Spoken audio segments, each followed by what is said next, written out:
Olá, tudo bem? Vamos falar um pouco sobre o diagnóstico da síndrome dos ovários policísticos na adolescência. A adolescente ela possui algumas particularidades fisiológicas que dificultam um pouco o diagnóstico da SOP. Por exemplo, a mulher adolescente ela produz uma forma transitória um pouco mais de insulina e IGF-1, que é o fator de crescimento semelhante à insulina.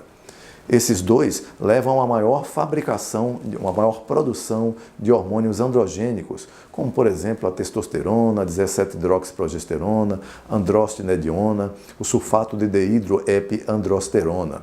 Isso faz com que a adolescente ela tenha maior facilidade para apresentar acne, apresentar, por exemplo, anovulação, apresentar atrasos menstruais, irregularidade menstrual, ovários micropolicísticos e também ovários aumentados.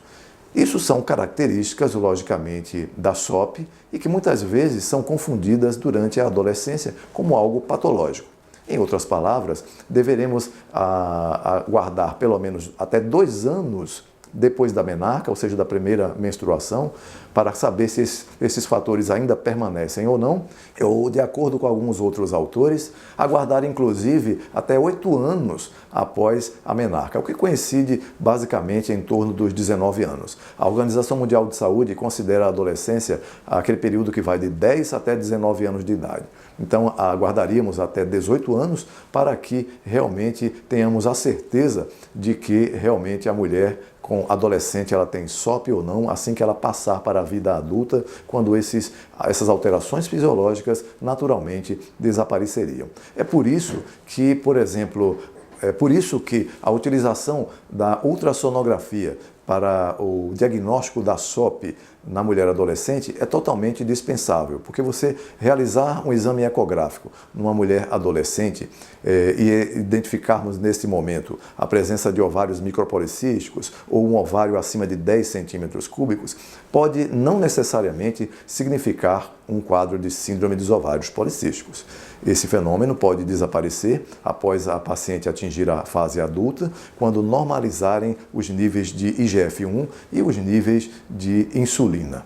Então, lançamos mão de algumas particularidades para o diagnóstico. Por exemplo, o diagnóstico da adolescente focaremos principalmente nas manifestações androgênicas, tanto laboratoriais, como aumento da testosterona, como manifestações androgênicas clínicas, como por exemplo a acne. A acne ela tem que ser uma acne mais forte, uma acne mais agressiva, uma acne de difícil tratamento, diferente da fase adulta. A presença de hirsutismo, o hirsutismo, excesso de pelos anômalos, anormalmente distribuídos no corpo da mulher, tem que ser bem mais pronunciado, bem mais severo. Por exemplo, o índice de Ferriman-Galloway acima de 16. Então, falando a favor de uma severidade quando comparado à fase adulta.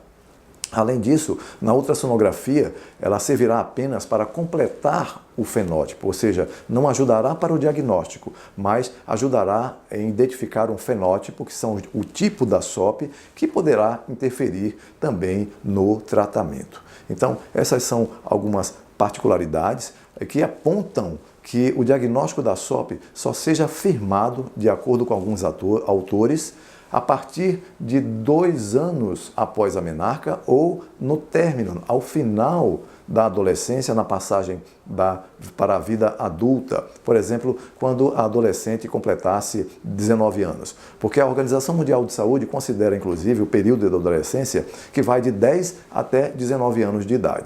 Então, de acordo com alguns autores, só poderíamos realmente firmar mesmo o diagnóstico da síndrome dos ovários policísticos na mulher adolescente quando ela, por exemplo, atingisse até 8 anos, no mínimo 8 anos, após a menarca, que é a primeira menstruação. E, de acordo com alguns autores, atingisse 2 anos, no mínimo, após a menarca, ou seja, após a primeira menstruação. Se esses fatores, por exemplo, essas manifestações androgênicas, como acne, hirsutismo, alterações menstruais, ovários aumentados, permanecessem após esse período, estaria realmente diagnosticado realmente a síndrome dos ovários policísticos. Então, não é tão fácil o diagnóstico da síndrome dos ovários policísticos na adolescência, mas a partir do momento em que suspeitemos desse diagnóstico, nós deveremos instituir o tratamento para a síndrome dos ovários policísticos na adolescência, Porque, inclusive, o melhor tratamento para toda mulher com síndrome dos ovários policísticos é o estilo de vida.